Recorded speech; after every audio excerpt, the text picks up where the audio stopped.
Halo bro, welcome back again to my channel. Jadi di video kali ini gua akan membuat sebuah video gimana caranya memilih kamera action cam yang baik dan benar agar kalian bisa mendapatkan hasil yang lebih maksimal lagi dalam berkegiatan ngevlog, motovlog maupun kegiatan-kegiatan lain yang membutuhkan sebuah hardware kamera. Kali ini gua akan menunjukkan hal-hal yang paling penting sebelum kalian membeli kamera. Tips memilih action kamera yang bagus. Sebelumnya agar kalian tidak salah dalam membeli sebuah produk kamera yang akan kalian gunakan, kalian harus tahu beberapa faktor yang sangat mendukung dalam pemilihan kamera.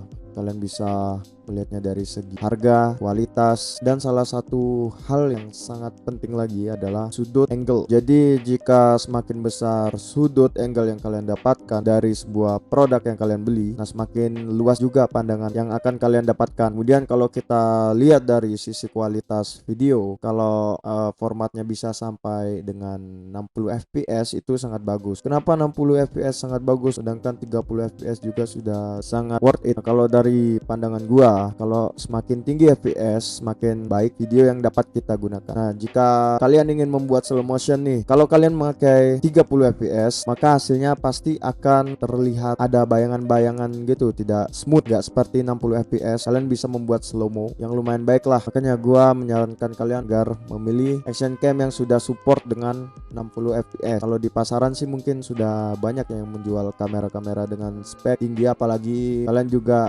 bisa mendapatkan fitur slow mo. Kalau slow mo mungkin bisa pakai 90 fps dia, makanya dia slow mo-nya sangat smooth, enak dilihat, dan pastinya mendapatkan hasil yang maksimal. Kemudian dilihat dari segi harga, jika kalian membeli action cam, pastinya di pasaran saat ini pasti sudah banyak sekali action cam yang memiliki harga yang sangat terjangkau, apalagi dengan spek-spek yang diberikan juga sudah lumayan lah. Seperti contohnya nih, ada action cam Brica B Pro yang biasanya gua pakai. Nah itu harganya adalah 1 juta.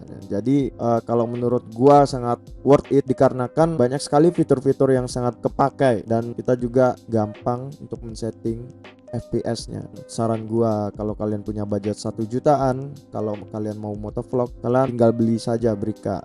Mungkin ada opsi-opsi lain selain Brica seperti Akaso dan beberapa brand lainnya yang sangat worth it kalian beli dengan range harga 1 jutaan. Nah sekarang kita akan masuk ke segmen dimana gue akan merekomendasikan kalian kamera yang sangat worth it untuk kalian coba atau kalian beli, yang pastinya dengan spek yang diberikan juga bagus, kualitasnya bagus, dan fitur-fiturnya juga lengkap.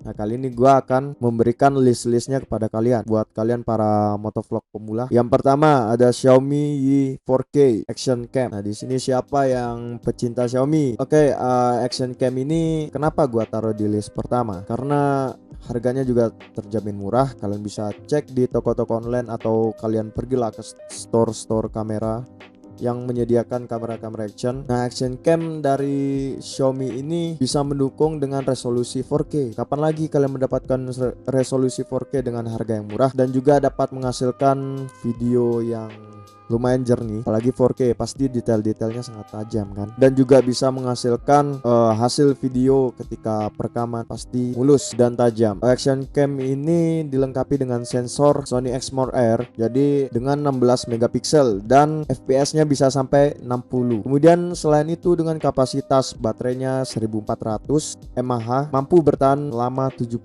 menit jika digunakan untuk merekam. Nah kelebihan dari kamera ini sendiri, kalian bisa menggunakannya dengan fitur touchscreen. Nah, bisa layar sentuh. Jadi tidak ada tombol-tombol lagi ya selain tombol shutter video. Jadi menurut gua lumayan sekali sih mendapatkan fitur sekelas ini, yang fitur ini seharusnya ada di kamera harga 2 jutaan, 3 jutaan, 5 jutaan. Ternyata ada di action cam milik Xiaomi ini, Brica B Pro 5 Alpha Edition Mark 3S. Kemudian di list kedua, nah ini adalah jagoan gua nih. Ini kamera yang gua gunakan beberapa saat yang lalu. Sempat juga gua buat test ride-nya.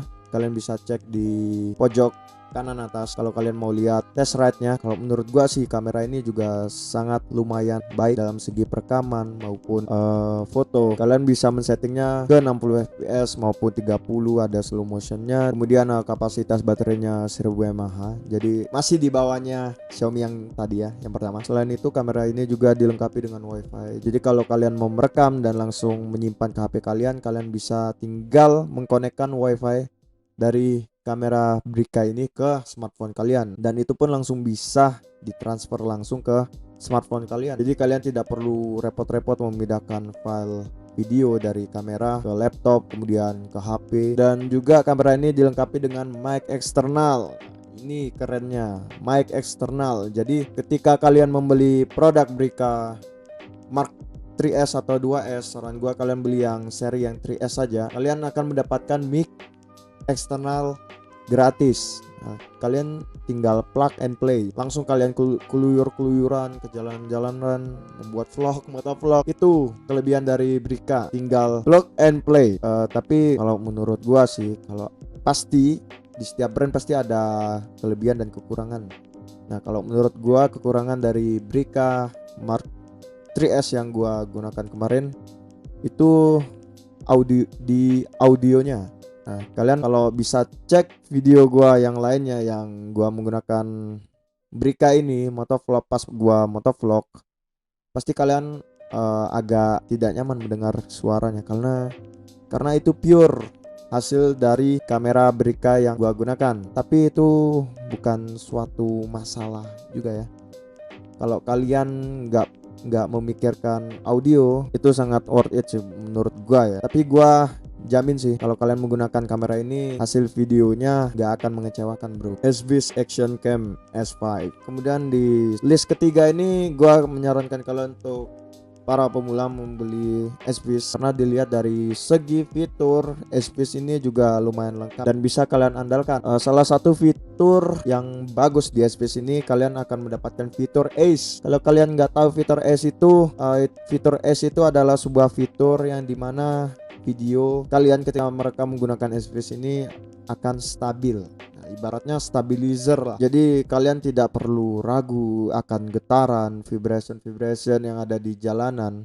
Ketika kalian menabrak lubang, videonya tidak akan tidak akan bergetar gitu. Hasil merekamnya akan stabil. SBIS ini memiliki lensa dengan jangkauan 158 derajat dan juga ada koreksi distorsinya, dan itu akan membuat hasil video kalian lebih indah. Kemudian SBIS ini juga bisa diformat ke 4K dengan sensornya adalah 16 megapiksel. GoPro Hero 7 Action Cam. Oke, mungkin di list keempat ini gue akan memberitahu kalian salah satu action cam powerful. Mungkin kalian bisa cek harga kamera ini di online shop atau toko-toko yang menyediakan action cam GoPro ini ya. Nah, salah satu kelebihan dari kamera ini yang paling gua suka adalah fitur hyper smoothnya. Jadi fitur ini di atasnya fitur Ace ya, dia lebih smooth lagi. Jadi jika kalian berlari menggunakan kamera ini, hasil dari videonya akan sangat-sangat terlihat smooth. Jadi fitur ini adalah sama dengan Ace. Kemudian kamera ini juga mampu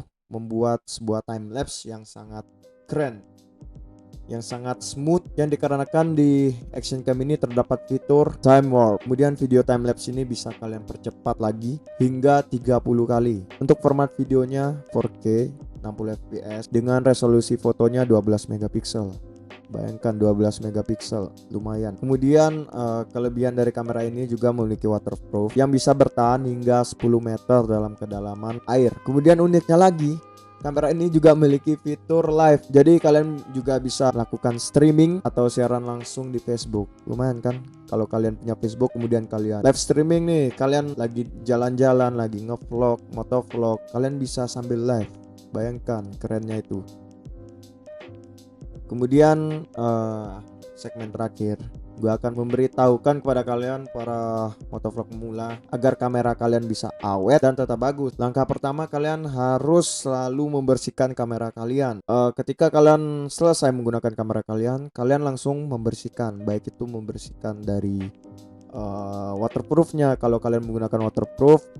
Kemudian kalian bersihkan lensanya sampai bersih tanpa ada noda. Kalau bisa kalian membeli semprotan atau cairan yang bisa menghilangkan debu atau kotoran yang ada di lensa action cam kalian, agar ketika kalian merekam akan menghasilkan kualitas video yang jernih tanpa ada goresan di video kalian ataupun debu yang bisa membuat ngeblur. Kemudian nih, ini yang sering kalian lupa, pastinya hindarilah pengisian daya yang berlebihan. Dikarenakan apa? Karena baterai adalah nyawa dari kamera kalian. Kalau kalian sampai baterai kalian kembung atau apa dikarenakan kelebihan daya yang masuk ke baterai kalian sehingga membuat kualitas baterai kalian menjadi berkurang. Nah, kalian harus menghindari hal-hal tersebut. Dengan cara apa? Ketika kalian sedang mengecas baterai kalian, jangan sampai full agar tidak terjadi yang namanya daya berlebih. Kemudian saat kalian menggunakan kameranya, jangan lupa kalian untuk menggunakan waterproof. Karena kamera yang belum mempunyai fitur waterproof atau body yang anti air, gua saranin kalian menggunakan waterproof case yang ada pada paket pembeliannya. Dikarenakan apa? Ketika hujan, jika kalian ngevlog tanpa menggunakan waterproof, pastinya nanti air hujan itu bisa masuk ke sela-sela tombol. Yang dimana ketika air itu sudah masuk ke sela-sela tombol, pastinya akan bisa merusak sistem kerja dari kamera tersebut, sehingga banyak sekali kasus-kasus kamera yang sering mati dan nggak mau nyala itu karena konslet dari yang diakibatkan masuknya air hujan. Nah, gua saranin kalian menggunakan waterproof. Oke, kali ini kesimpulan dari video ini, kalian bolehlah memilih produk apapun itu, tapi kalian juga harus memikirkan kualitas yang dihasilkan dari produk tersebut. Bukannya gua menjelek-jelekan produk-produk lain yang gak gua masukkan ke dalam list video ini, enggak, karena semua produk yang dibuat pastinya memiliki kelebihannya masing-masing. Tinggal bagaimana kita sebagai konsumen memilih produk yang akan kita beli. Oke, mungkin sampai di sini dulu video pembahasan bagaimana cara kalian atau kita memilih produk kamera yang baik dan benar. Terima kasih buat kalian yang sudah menonton video ini. Jangan lupa untuk like, komen, dan subscribe video ini. Kalau gua ada salah kata, gua mohon maaf. See you on the next video guys. Goodbye.